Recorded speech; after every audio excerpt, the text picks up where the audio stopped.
Welcome to the Personal Injury Law Show. This show that talks about everything current in the law of personal injuries and relevant and pertinent to you, the viewer. My name is Tony Carbone. I'm a personal injury lawyer of 30 years experience. With me tonight I've got a workers' compensation accredited specialist, John Carancis, also a partner in the law firm. Hi Tony, hi viewers. And a transport accident partner in the law firm, Don Maffia. Good evening, Tony. Good evening, viewers. Tonight, viewers, we've got a riveting episode with an expert engineer on data black boxes for cars, planes, trains, everything. So stay tuned. However, Tony, before we get to that, what's in the news? Well, there's been a lot of stories in the news, fellas. A lot of interesting ones, a lot of contentious ones, a lot of political ones. And the first one is political, John. Work cover. Everything's gone quiet on the work cover front in terms of naming employers that have breached the safety guidelines. Tony, the Victorian Work Cover Authority, they're in a shambles at the moment. It's chaos. They're under restructure. They've lost senior executives. They don't know what's going on. They've been forcibly relocated from the Melbourne CBD to Geelong.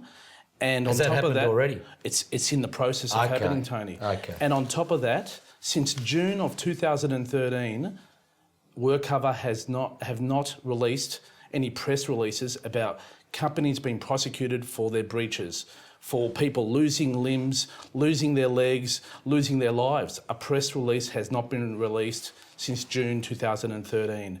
Now, it's a big issue. It's a big concern, viewers.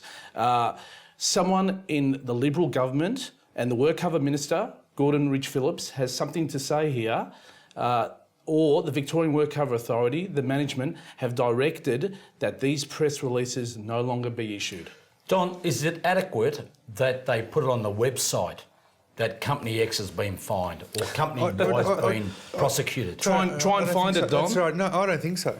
I think it seems like, John, is correct that the shift is going from the blame on the employers to the blame of the employees. We have these new ads on TV. Yes. John, you've seen them, Tony, where the blame's all of a sudden on the employee. Why didn't you ask questions? Well, why you've lost your arm because apparently you didn't ask a question from the employer not to put your arm in the machine. However, what about the training aspect of it? The training, the lack of training, and also if the machine had a guard that was working on the machine, then the arm wouldn't have been chopped off, Tony. It's an interesting angle you've got, John, albeit I do like the ads.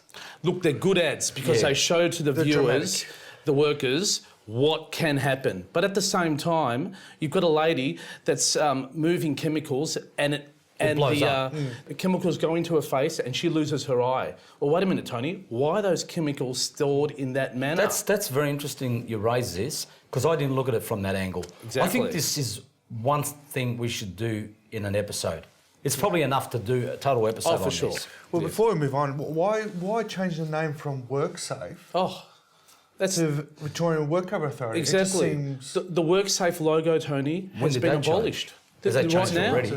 They're abolishing one of the most well-known brands in Australia. They want to be called now, literally, the Victorian Work Cover Authority. Well, we all know that they are the Victorian Work Cover Authority, but the WorkSafe logo, that's known Australia-wide. It's nonsensical how to abolish that logo. All I can say is that there's been a lot of the change to Geelong. It's caused a bit of upheaval. Exactly. They will lose resources. They'll lose senior people. Well, they already have. But I thought the system was travelling quite well up until now. The system is in the black. Okay. It's fantastic. Okay. The system, it's $1 billion in the black, Tony. It's going great. The Work Cover Minister, Gordon Rich-Phillips, has a lot to answer for here. We would like his response to why the WorkSafe logo is being abolished and why these press releases are not being issued. Viewers, give us your Facebook and Twitter comments on what John's had to say. I think it's a really good topic, good area of discussion, and we'll come back to it another time. Let's get back to this very unfortunate Malaysian Airlines plane. It's lost. We don't know where it is. We'll never find it. The family's going to get $190,000, right? Is any more money attached to that, Don? I know that's not the only that's an automatic payment of 190,000 Australian dollars, Tony, because 175,000 US dollars is under the Montreal Convention. So that's an automatic payment made by the airline under that convention. Then you'll think, obviously, relatives, family members of the passengers of the MH370 will have some rights to sue, Tony. But where, in which country, though? Which law applies? Well, it depends on which country you originated from. Isn't that correct, Yes, John? country of origin, Tony. Yes. So if you're an American citizen, you might be worth $10 million. Yes, and there's common law entitlements in those countries, so there's going to be a lot of big claims. Although if you're an Australian citizen, you're only up to about 500,000, I think. Is that correct? It's limited. It's a lot less. It's limited. It's a bit unfortunate, don't you think? There's no good news, and it's a sad situation. It's the lady who lost her husband, 2 young children. She only gets 500,000. It's not much. No. Yeah. Anyway, couple of nasty incidents involving vehicles. Done. Truck company may face criminal charges over driver's death because of failing to maintain brakes. So this is a transport driver who looks like he went to avoid a collision with cars because the brakes have failed. And he slammed into a pole and unfortunately he's Lost his life. We've come across hit a this power pole. quite a few times, haven't we, Tony, in the work cover context, as in workers that have been injured because the employer have not maintained properly either the truck or the car that's been used. Well, the family, Don, of this truck driver's got claims for dependency, correct? That's correct. They'll come under their work cover entitlements. But it's very important for particularly viewers, if you are in a situation where the vehicles are defective from the employer, you have to make those complaints. Oh, yes. And recorded complaints. Continually what we find is in these situations is that people say, oh, it's faulty. And then you look through the records and there's no mention of it to the employer or to mechanic or something like that. And John, you've got to make a very, very informed decision whether you go for the no-fault benefits or sue for common law damages if you've got young children, high earner. I think common law might be worth more money. Usually it is, isn't it, Tony? Yeah, Usually I think it is. I mean, it may be look. easier to go through the stat benefit path first, and then as a top-up, pursue the common law. Yeah, because the no-fault benefits come off, don't they? Exactly. But he's only 45 years old. You'd imagine he's earning a lot of money, and he's got very young kids. It's a very sad case. Oh, it's very sad. But again, he has a claim. Anyone that's been injured or results in death at work, the dependents have a claim, the mother, the children have a claim. They should see an expert legal advice in these type of matters. A warning to the companies, if they can prove that there's systematic breaches and defects in trucks, you can be charged criminally, correct? Well, we've got a few organisations at the moment that are under investigation in that respect, aren't we, Tony? These train surfers. Stupidity, Tony. The Idiot Express, Tony. Yeah, I think it's look, we see it occurring more and more often. I think it wasn't long ago where someone had perished or died as a result of train surfing. He called himself the Kelly Slater of train surfing, and he fell off and touched some live wires, and obviously resulted in his death. Is there liabilities on the Transport Accident Commission? Oh, yes. Yeah, if it's caused from the obviously it is caused from driving on the train, they'll have some entitlements under the Transport Accident Commission or no fault entitlements, so medical expenses, wages, and also lump sum. Common law entitlements will be problematic, won't they? I'm not sure. It's very systematic these days. It happens all the time. Yeah. Maybe they should have people to stop them from getting on the trains. All right, so the argument being that the Commission or the railways know that these events occur, so they should have someone trying to stop these. I'm going to ask Delta V experts, should they have cameras on these trains, which would probably be a preventative? Well, the other thing too is just put a cover on the back of the train, like a plastic something cover so they can't stand on. Don, that's too logical. And then what they'll do is they'll stand on top of the train. We've got to go to a break. John, thanks for coming on board. Viewers, stay tuned. After the break, we're going to have Tia from Delta V experts.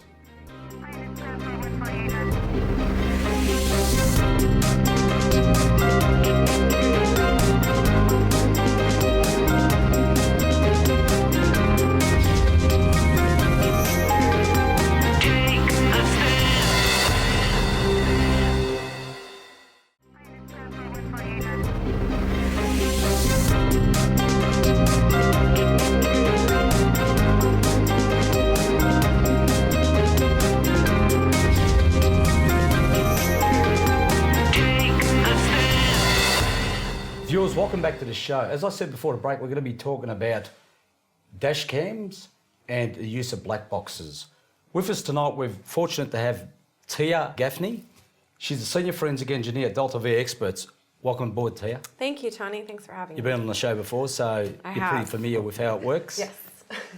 Tia, first and foremost, what is a black box, this gadget? Well, a black box, as you can see, it's not actually black. And in the industry, what we call it an event data recorder. And for short, that's EDR. And that's the word that we use to refer to a black box. And Don, it records important data and information. Yeah. And in the context of a car, do you know what it records?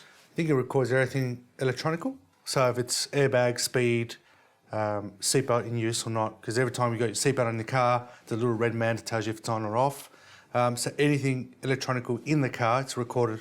Braking, which And is that's pretty why- significant too. And Tony, that's why, I mean, with the Malaysian airline, that's why it's so important to find a black box, because they'll pretty much tell you exactly what went on at the last point of impact or before it went off or went down. So Viewers, what you might not be aware of is that 96% of cars mass produced after 2013 have got one of these little gadgets in the car. So if you do something silly, or if you have a major accident and someone's severely injured and or killed, the police will get all the information they need to prosecute you from this thing, won't they, Tia? That's correct. And how accurate is it? Oh, it's pretty indisputable. It does take some expert analysis to look at it and make sure that the event that's recorded on the box is actually the event that has resulted in whatever injury or whatever. It does record an event and it locks that data, so it can lock data for an infinite amount of time. Technically, if there was data on that box, it might be there for 20 years. And if you pull it up 20 years from now, that data would still be on there. And you have to be able to link those two events together. Okay. Don, apparently insurance companies are using these black boxes to either reduce premiums or increase your premiums, or in certain circumstances, probably waive the policy. What can you say about that?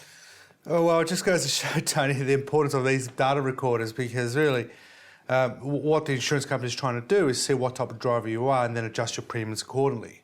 So that's, look, I can see the benefit in that, and definitely it just makes us safer drivers. At the same time, I just feel like we lose a bit of control, don't we? I mean, all the information's just out there. Anyone can obtain it.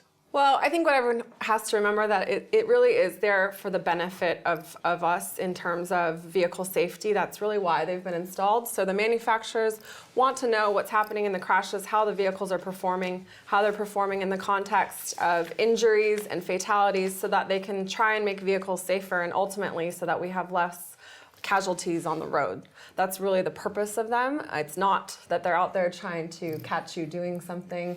That may be a benefit of them, and they are being used in that way. But Tia, if they're not telling us about it, and I really didn't know, don't you have to get consent to have one of these gadgets in your car? No. It's actually been mandated in the US that these boxes are installed within vehicles and that they are downloadable via an aftermarket tool. So same way that if you go to the mechanic and they do a diagnostic on your vehicle, they plug in a little plug and they run the computer, and the car tells them what's wrong with it. It says, wow. My brakes are not functioning properly. The black box works the same way. So it is part of your vehicle and it's part of the vehicle's computer, and if you have the right tool, you're able to get the data out So of it. Don, the hoons are excluded from all of this because the cars are old cars generally, aren't they? Well, generally they are, but I think these most newer models have them definitely. But it's after what year approximately did they start coming in? Well, amazingly, a General Motors vehicle, which is a Holden vehicle, have had these since 1994.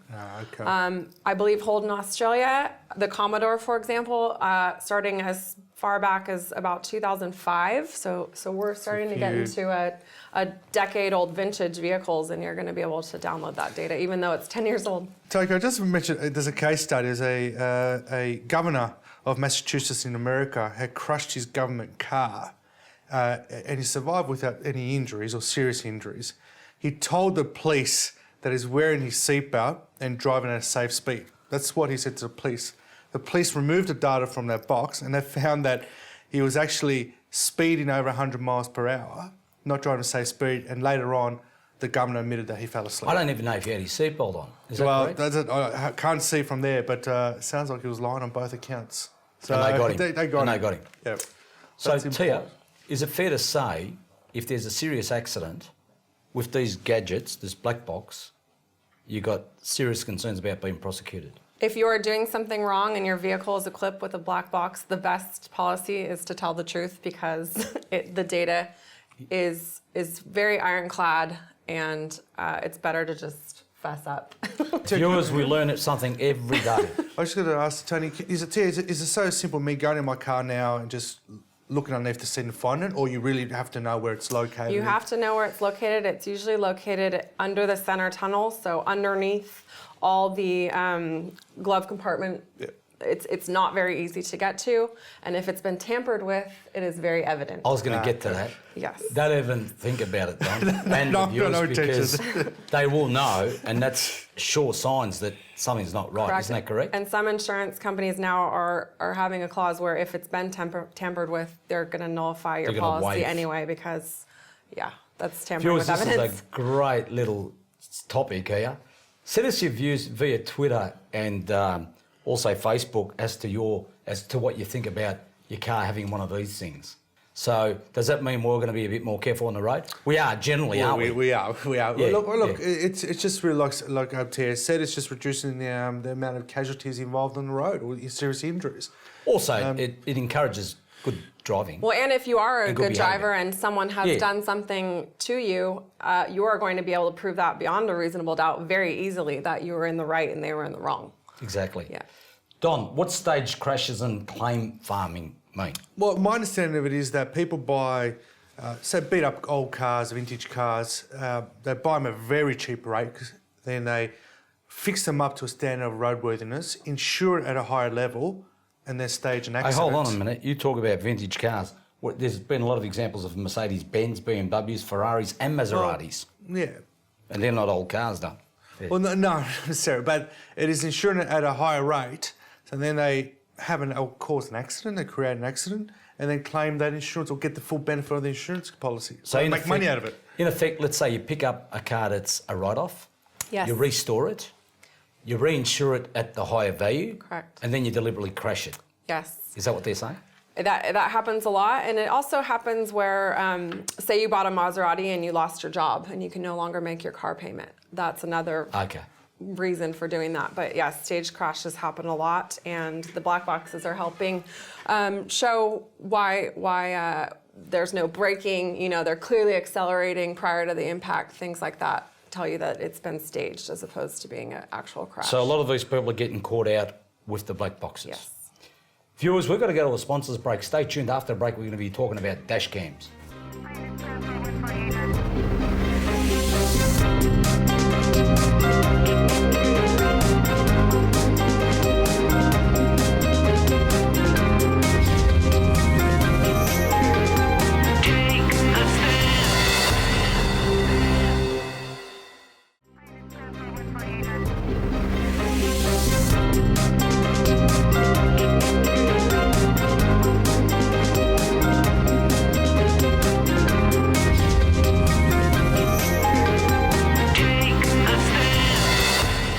Viewers, welcome back to the show. We're fortunate to be with Tia Gaffney and Don Maffia to talk about the use of dash cams and also the black boxes.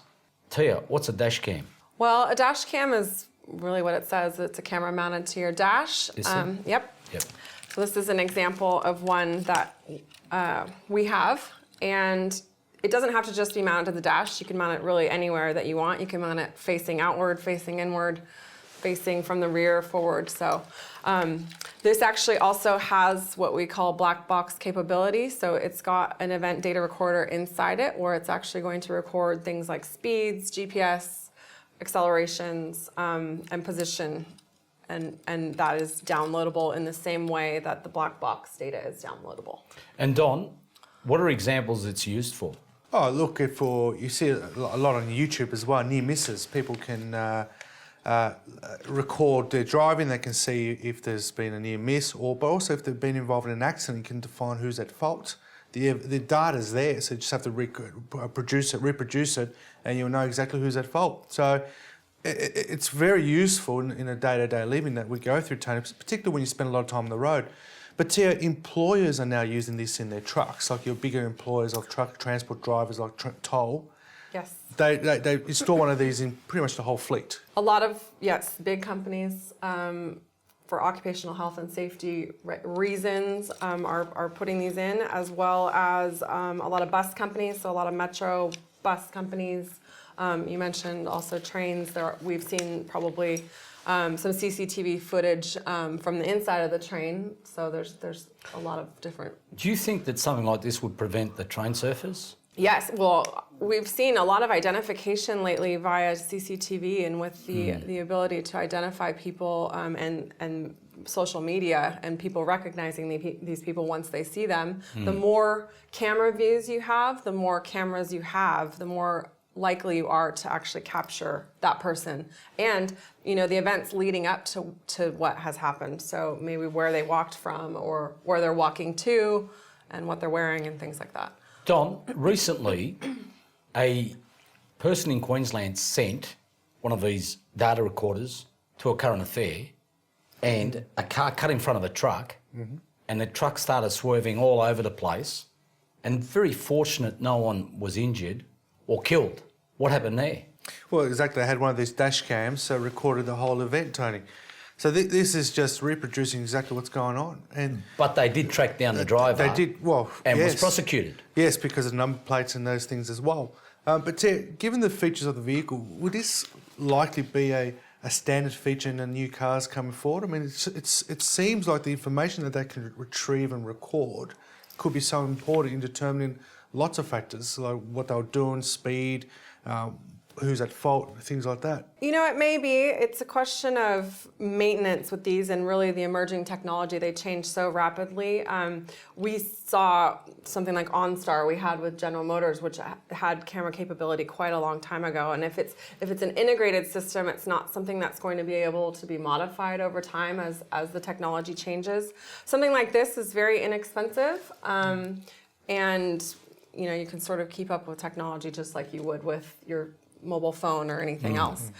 Mobile phones are another thing that have recording capability that we see really capturing events also. Recently you were involved in a very serious case involving a lady that was run over by a bus. Yes.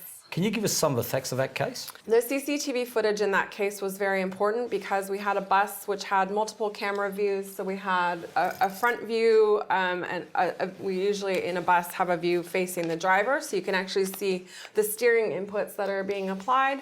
In that case, the collision between the pedestrian and the bus wasn't actually recorded because there was no camera mounted on the side that had impacted the pedestrian. What we were able to do is go out to the scene. We measured the scene with a digital survey instrument, and we were able to map all the lines on the roadway and then relate that back to the CCTV camera footage angles in order to determine where the bus was in three-dimensional space. And we were able to show, using the CCTV footage, and really that was the only evidence that we had, that the bus had significantly cut the corner into the pedestrian's path and had impacted the pedestrian while she was in the crosswalk. How important is that, Don? Well, very important. I think in this case, I tell you, it was, as I understand, it was a bus was turning effectively right, and there was a pedestrian crossing, and as it turned right, it hit the pedestrian. And it sounds like the bus driver didn't know it hit the pedestrian until it was really under the tyres. But the police put the pedestrian some distance away from pedestrian crossing, suggesting that the pedestrian was not walking on a pedestrian crossing at the time of the collision. Yes. Well, can I, just on that point, tell you, the bus is turning right, the pedestrian's on the left. So unless you reconstruct, the early indications are that the pedestrian's doing everything wrong, as Don would say. Well, the pedestrian wasn't crossing at the pedestrian crossing. It sounded like it was I think it was 10, 20 metres away from the pedestrian crossing, which will put a lot of fault on. Look, I still think the bus driver, even in that scenario, still has some fault because you're driving this tons of metal. You've got to look after people's safety. But this case would be, well, if she was doing, or the pedestrian was doing everything right, there should be no blame towards her.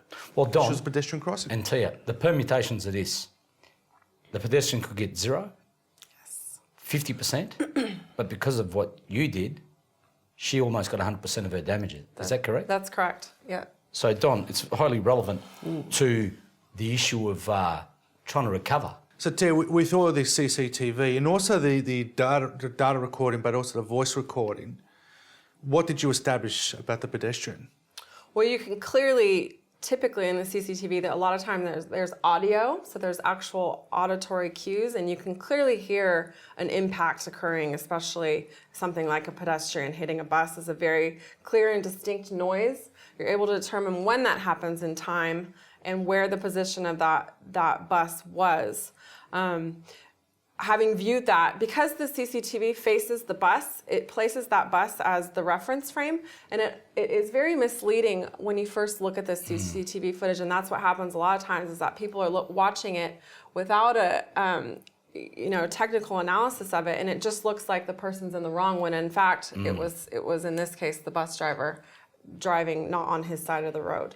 Don, in your line of work... We'll definitely see a lot of it, and you can see the importance of such evidence and to be analysed, because in this case, Tia, it sounds like the police had available all that evidence, they didn't analyse it properly, and therefore essentially They tried to blame the pedestrian. It sounded too hard. Blame the pedestrian, the easiest way out. And the pedestrian sustained very, very significant injuries, amputated and amputation. So definitely transport accidents, if you're ever caught in this situation, first thing you've got to do is save the evidence, right, and get it properly analysed. Because you can't, unfortunately, rely on the police. Viewers, we've come to the end of the show. Don, thanks for coming on board. Tia, is there anything else you'd like to add? I'd just like to remind everyone that taking your own photographs and your own video is something that's really valuable and important, and you're probably going to never have too many photographs, so please do that. Viewers, thanks for watching. Stay tuned for future episodes. Go to our past episodes, go to the website, go to Twitter, and always remember to stay safe.